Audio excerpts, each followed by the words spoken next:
Hello everyone, and welcome to my General Hospital official channel. I hope everyone is having a wonderful day.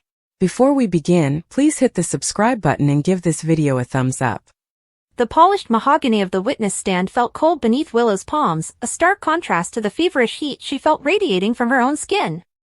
The cavernous courtroom, which had been a swirling vortex of murmured legalese, the sharp scent of old paper and anxiety, and the oppressive weight of countless stares, seemed to shrink until the only two people in existence were herself and the Honorable Judge Henry Morrow. He was a man carved from granite and legal precedent, his face a roadmap of a lifetime spent weighing the heaviest matters of human failing and fortune. His voice, a steady, resonant baritone that had dictated fates for decades, had just asked her a simple, foundational question. Ms. Tate, can you please state for the record, in your own words, the core reason you believe Michael Corinthos is an unfit guardian for your son, Wiley? It was the question the entire case hinged upon, the one she and her lawyer had rehearsed answers to 100 times. They had scripts about stability, about the shadow of the Corinthos criminal empire, about the constant threat of violence. They had affidavits and expert witnesses lined up to speak to environment and moral character. But as she opened her mouth to deliver the first rehearsed line, the words turned to ash on her tongue. She looked over at Michael, his face a mask of wounded pride and defiant love, and then at Carly, his mother, whose expression was one of pure, unadulterated fury. She saw Nina Reeves, her own mother, sitting stiffly, a monument to repressed emotion and secrets of her own.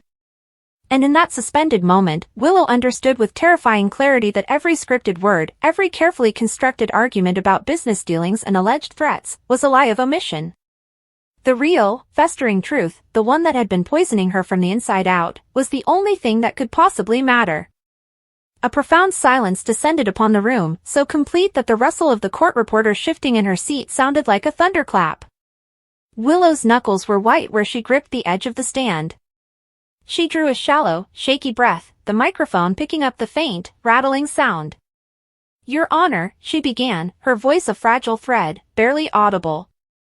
She cleared her throat, forcing strength into it. For weeks, we've been talking about environments. About safety. About criminal records and business practices. We've discussed legacies. Her eyes flickered to Carly again. But all of that, it's just noise. It's the surface of a much deeper, much darker ocean. The real reason, the only reason that truly matters, isn't about anything Michael has done.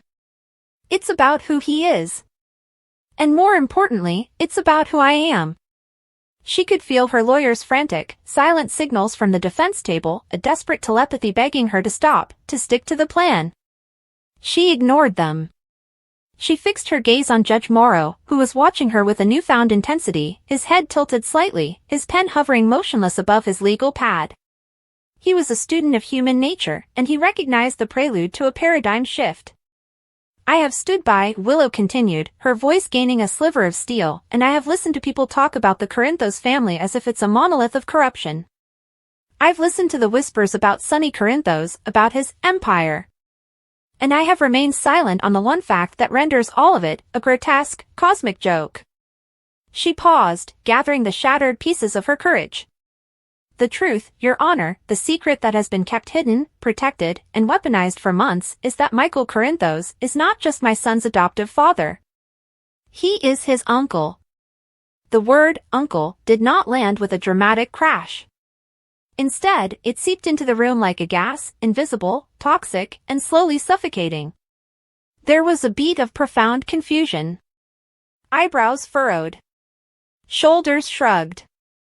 An uncle adopting his nephew was unusual, perhaps, but not exactly the earth-shattering revelation the build-up had promised. Michael's expression was one of pure bafflement, mixed with a dawning anger at what he perceived as a desperate, nonsensical accusation. Judge Morrow's stern facade cracked for the first time, revealing simple puzzlement.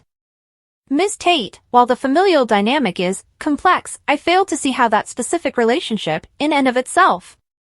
Willow didn't let him finish. The dam had broken, and the truth was a torrent she could no longer control. No, Your Honor, you don't understand. He is not Wiley's uncle through adoption or through marriage. He is his blood uncle. She took another ragged breath, the air burning in her lungs.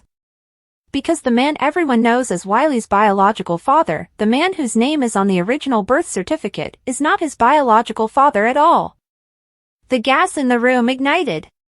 A collective, sharp intake of breath echoed from the gallery.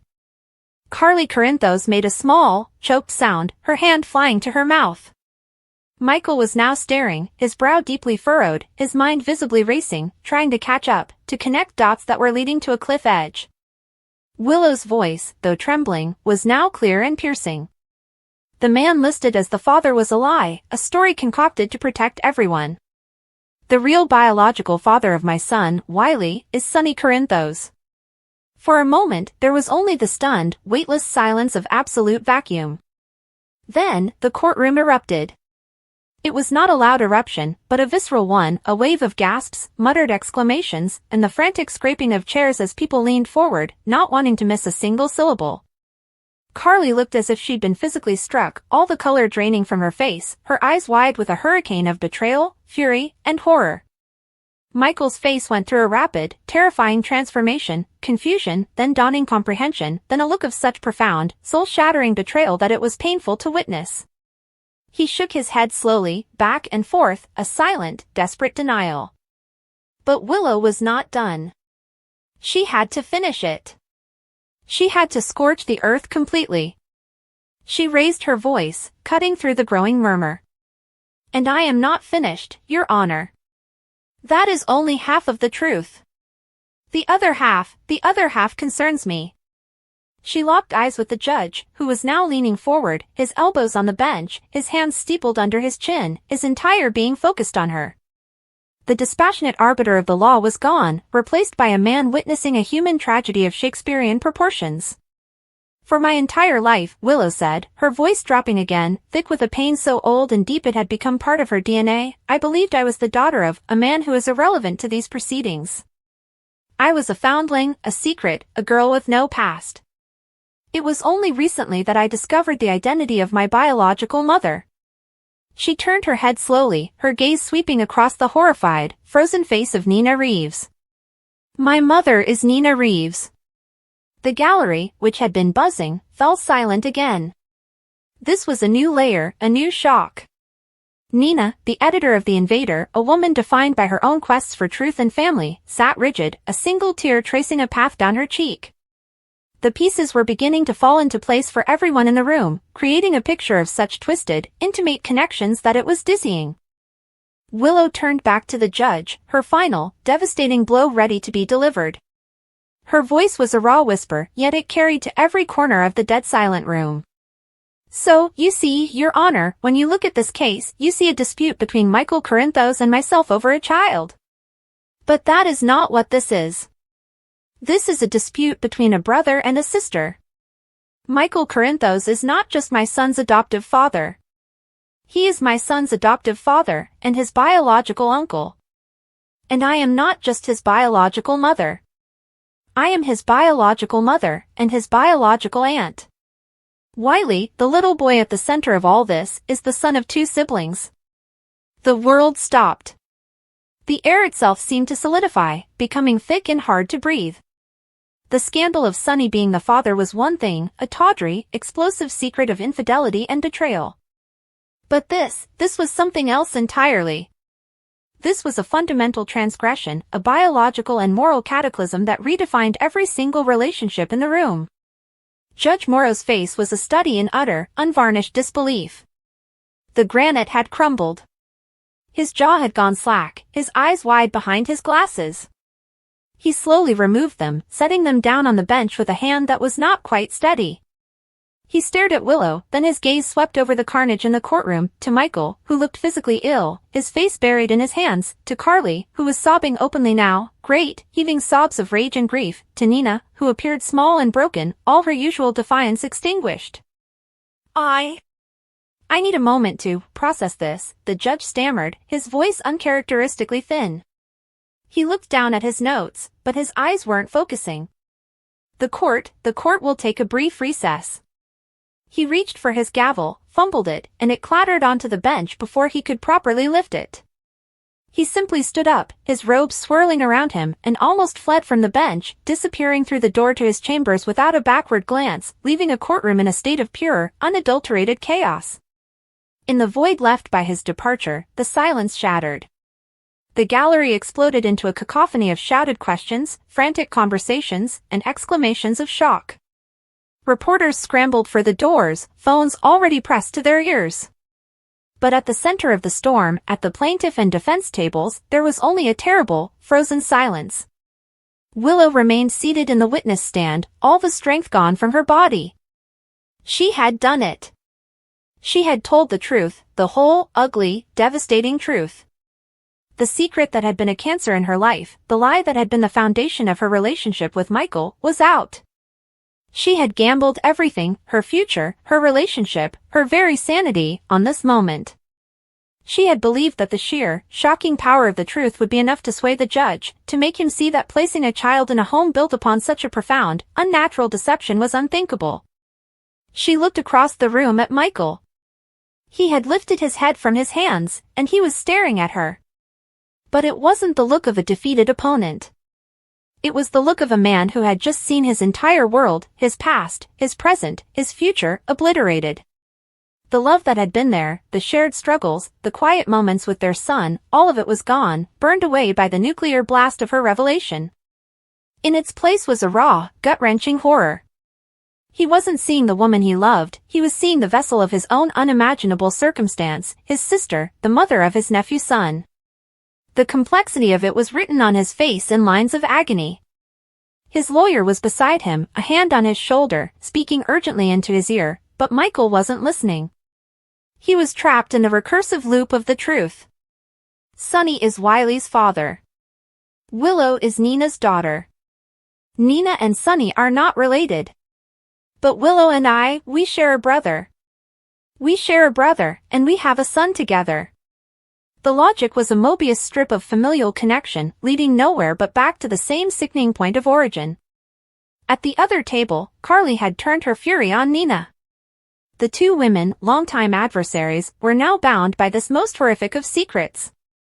The hissed words between them were lost in the general din, but the body language was clear: accusations, denials, a lifetime of animosity now supercharged with a fresh, mortal wound. Carly had spent her life building a fortress around her family, protecting them from external threats, and now the most devastating blow had come from within, from a branch of the family tree she had never fully acknowledged.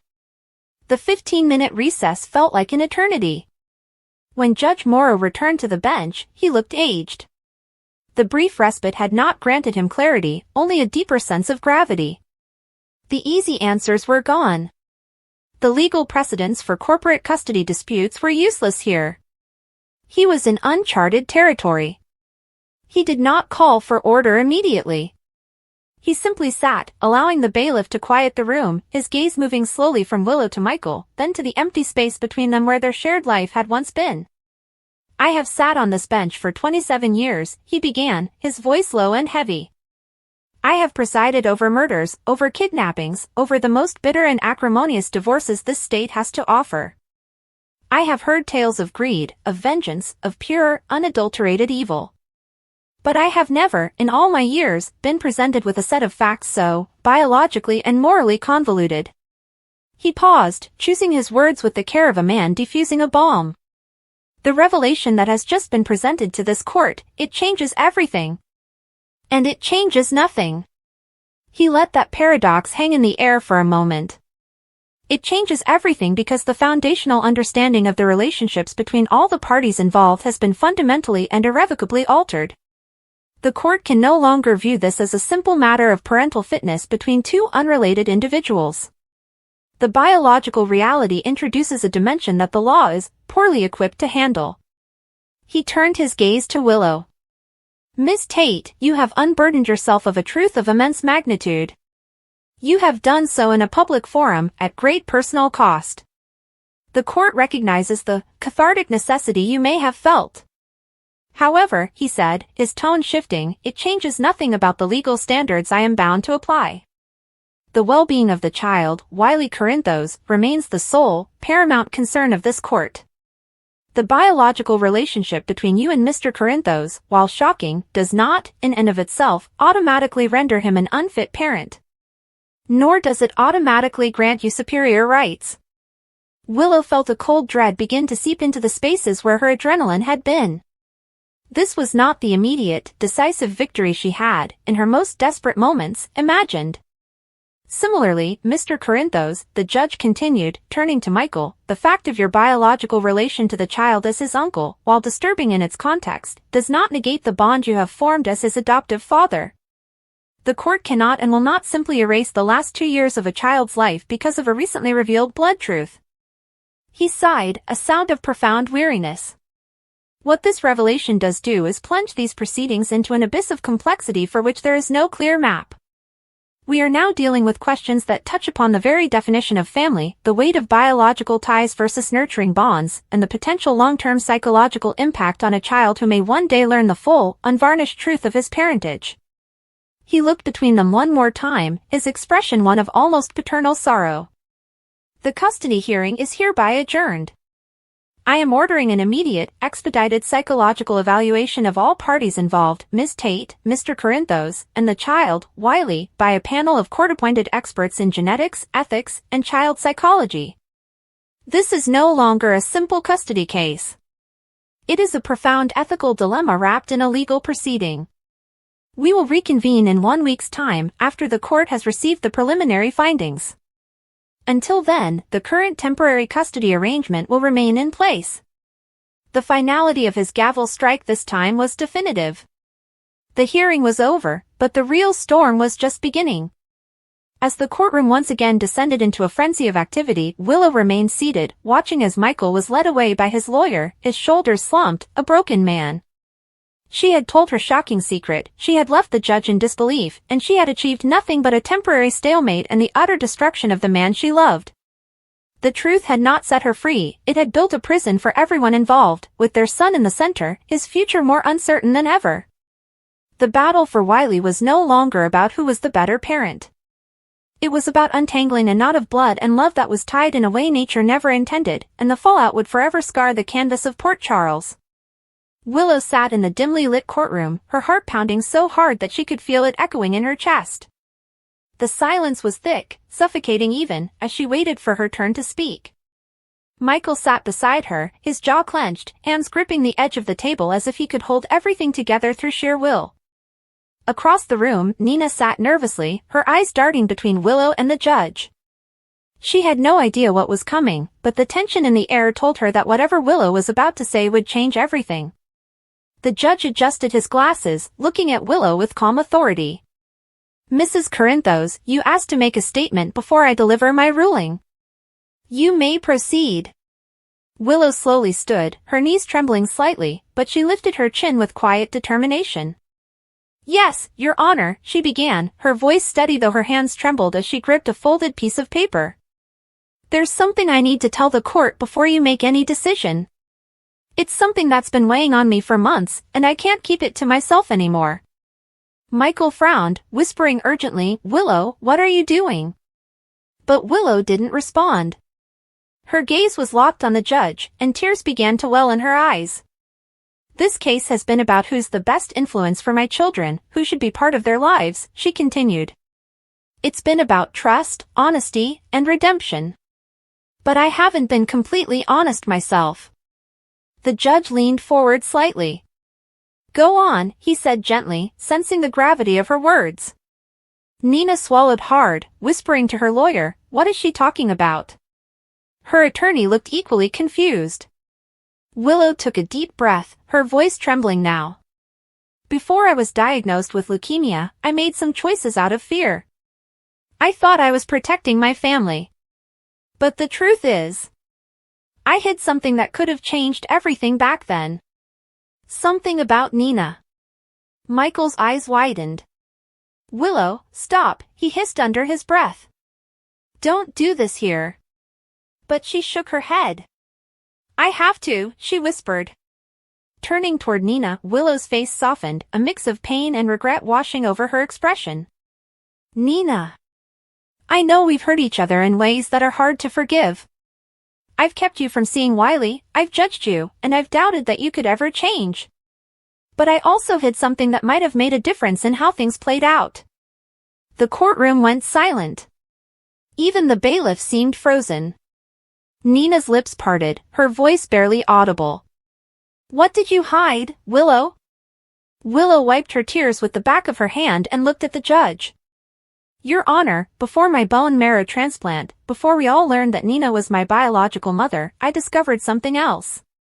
Something about the accident that led to my mother's death, and I kept it secret because I thought it would destroy too many lives. The judge frowned. Are you saying you withheld evidence related to a crime? Michael exhaled sharply.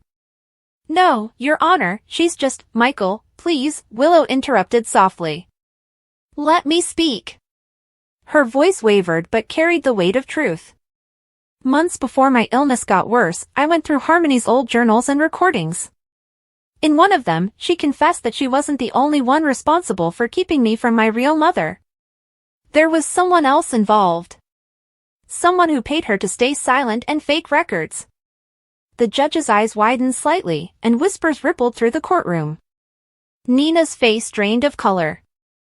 Who? She demanded. Who paid Harmony? Willow's lips trembled as she looked at her.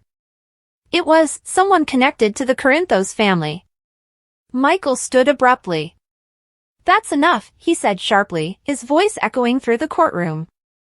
This isn't the time or place for this. The judge raised a hand. Mr. Corinthos, sit down. Your wife has the floor. Michael's jaw tightened, but he reluctantly sat, his expression torn between anger and fear. Willow took a deep breath. Harmony was paid by Carly Corinthos, she finally said, her voice breaking. She paid her to keep Nina from finding out that she was my biological mother. The room erupted into chaos. Nina gasped audibly, her hand flying to her mouth. What? She cried out, her voice trembling with disbelief. Carly, what? Michael looked like the air had been sucked out of his lungs. Willow, no, he whispered, his face pale. The judge banged his gavel several times. Order! Order in the court, he shouted, but it took a moment before the noise subsided. Nina's lawyer stood. Your Honor, this revelation changes the entire dynamic of this case. This is a deliberate act of concealment. The judge turned to Willow.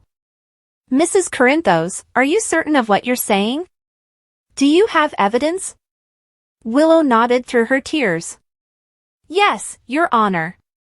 I have a recording Harmony made before she died. It's her confession.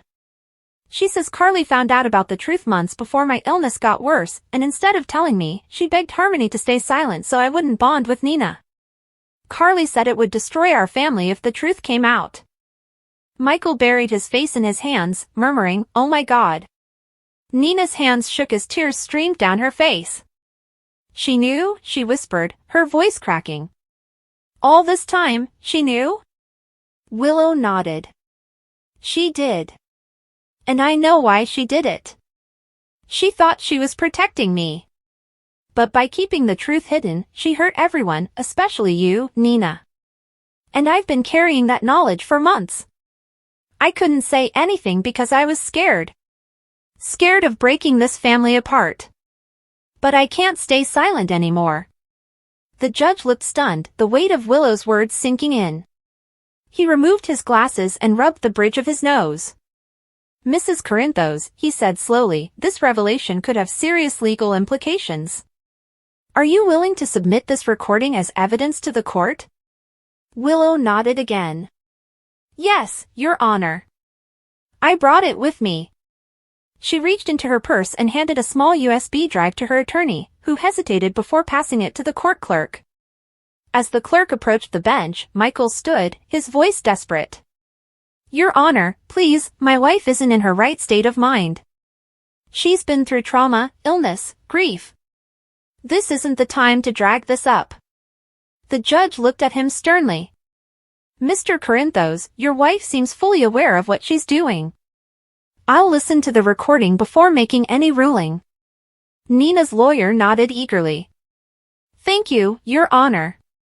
This goes directly to the issue of moral character and honesty, the foundation of what's being debated in this custody hearing. Michael sat back down, glaring at the table, his hands trembling. "Why, Willow?" he muttered. "Why would you do this here?" Willow turned to him, tears spilling freely now. "Because I can't keep living with lies, Michael. Not after everything we've lost. Not after what honesty cost us." The judge motioned for the recording to be played.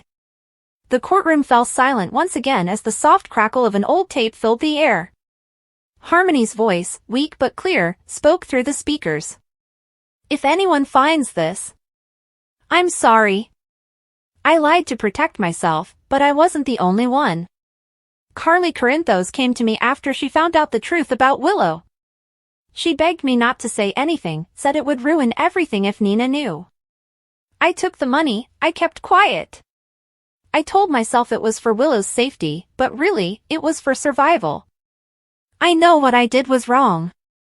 I hope someday Willow forgives me, and maybe even Carly will, too." When the recording ended, the silence that followed was deafening. Nina sat frozen, staring at the floor as her tears fell silently. The judge exhaled heavily. "This is astonishing," he said finally. "Mrs. Corinthos, do you realize the gravity of what you've revealed?" Willow nodded weakly. "Yes, Your Honor. I know this could change everything. But I can't stand in front of my children one day and tell them I built their lives on lies. I had to tell the truth, no matter how much it hurts." Nina's voice broke as she stood. "Willow. I don't even know what to say. After all the hate, all the distance between us, you still chose to tell the truth." Willow looked at her with wet eyes. "You deserve the truth, Nina. No matter what's happened between us, you're still my mother. And Wiley's grandmother. I can't take that away from you." The judge cleared his throat, visibly moved. "Given this new information, I'll need to delay my ruling. The court must review this evidence thoroughly." "But Mrs. Corinthos," he paused, looking directly at Willow. "Your honesty today may have just altered the course of not only this case, but your family's future." As the gavel struck, signaling a recess, Michael turned to Willow, his voice low but sharp. "You've destroyed everything Carly worked for," he hissed. Willow met his gaze, her expression a mix of pain and defiance. "No, Michael. I told the truth. That's what destroys lies, not families." Across the room, Nina sobbed quietly, her lawyer's hand resting on her shoulder as she tried to process what she'd heard. Carly, who had been watching silently from the back of the courtroom, finally stood, her face pale and stricken. "Willow," she said softly, her voice trembling, "you don't understand," but Willow cut her off gently. "I do, Carly. I understand perfectly. You did what you thought was right. But keeping secrets has done enough damage. It's time for all of us to stop pretending we're protecting each other when really, we're just hiding from the truth." Carly's eyes glistened as she whispered, "I was trying to save you." Willow's lips quivered, but she shook her head. "I know. But sometimes saving someone means trusting them enough to face the truth." The judge exited the courtroom, leaving everyone in stunned silence. Nina stood, her eyes meeting Willow's once more. "You may have just given us a chance, Willow," she said softly. "Not just for the court, but for us." Willow nodded, a small, weary smile forming through her tears. "That's all I ever wanted, a chance for peace." Michael turned away, unable to look at either of them. As the crowd began to disperse, the emotional wreckage of the moment lingered heavy in the air. The shocking truth had been spoken, and there was no going back. The judge, the attorneys, and every person in that courtroom had witnessed something raw and real, the kind of honesty that tears lives apart before it has the chance to heal them. And as Willow stepped outside into the cool Port Charles air, she felt something she hadn't in a long time, freedom, painful and uncertain, but real.